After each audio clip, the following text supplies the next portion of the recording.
హల్లెలూయా! దేవునికి స్తోత్రం. తండ్రి, కుమార, పరిశుద్ధాత్మ నామంలో మీ అందరికీ శుభములు, దేవుని దీవెనలు మెండుగా కలుగునుగాక. ఈరోజు వాక్యంలోనికి వెళ్దాం. యెషయా గ్రంథము 8వ అధ్యాయము 13వ వచనం. సైన్యములకు అధిపతియగు యెహోవాయే పరిశుద్ధుడనుకొనుడి.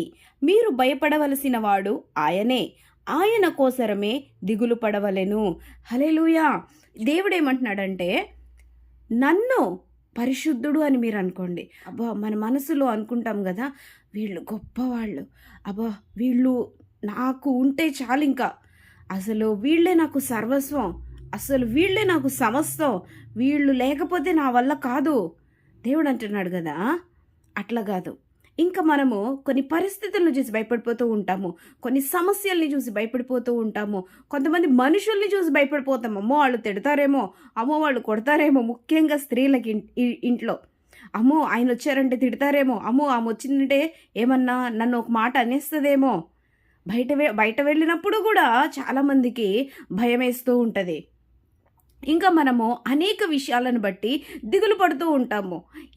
ఈరోజు ఈ పరిస్థితి జరగలేదే, అయ్యో నేను అనుకున్నట్లుగా జరగలేదే, అయ్యో ఇందులో నాకు వ్యతిరేకముగా వస్తుంది, ఈ సమస్య ఏంటి, దీనికి పరిష్కారం ఏంటి, ఇదేంటి అదేంటి అని మనము చాలాసార్లు కూడా బాధపడుతూ ఉంటాము, దిగులు పడుతూ ఉంటాము.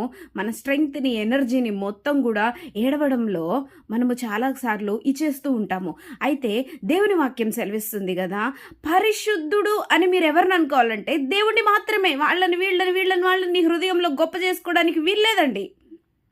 నీ హృదయంలో గొప్పగా ఎవరుండాలి అంటే అందరికంటే అన్నిటికంటే ఫస్ట్ దేవుడు ఉండాలి. దేవుడు తర్వాతే ఎవరైనా ఇట్టి జీవితము మనం అలవరుచుకోవాలి. నీవు భయపడవలసిన వాడు ఆయనే, నీవు దిగులు పడవలసింది ఆయన కోసమే. చూడండి, చాలా క్లియర్గా ఈ మాటలు రాయబడి ఉన్నాయి. 13వ వచనం, మీరు భయపడవలసిన వాడు ఆయనే, ఆయన కోసరమే దిగులు పడవలెను. అమ్మో ఈ పరిస్థితి జరగలేదు, అమ్మో ఇతను నన్ను తిట్టాడు, అమ్మో ఈ వ్యక్తి నన్ను అపహాస్యం చేశాడు, నన్ను నిందించాడు అని నువ్వు అనుకుంటున్నావేమో. కానీ దేవుడు అంటున్నాడు కదా, నీవు భయపడవలసింది నాకే, నీవు దిగులు పడాల్సింది నా కోసమే. నీవు నన్ను పరిశుద్ధ దేవునిగా అనుకోవాలి. నేనే నీకు అన్నిటికంటే కూడా ఫస్ట్ ఉండాలి, ముఖ్యంగా ఉండాలి. ఇదే మన దేవుని కోరిక. ప్రియ సహోదరి, ఇట్టి రీతిలో నీవు జీవిస్తావా? దేవుడు నిన్ను లేవనెత్తబోతున్నాడు. ప్రార్థన చేసుకుందాం. పరిశుద్ధుడా, పరమ తండ్రి, నీకే స్తుతులు స్తోత్రములు నాయన. ఈ వాక్యానుసారముగా అయా మేము జీవించడానికి సహాయము దయచేయండి. దయచేసి అయా మాకు కోటగా కొండగా ఉండే దేవుడువు నీవే ప్రభువా. మీ మీద అనుకొని మా జీవితాలను ముందుకు సాగించాలి ప్రభువా. మేము దిగులు పడితే మీకోసమే దిగులు పడాలి, మేము భయపడితే మీకోసమే భయపడాలి ప్రభువా.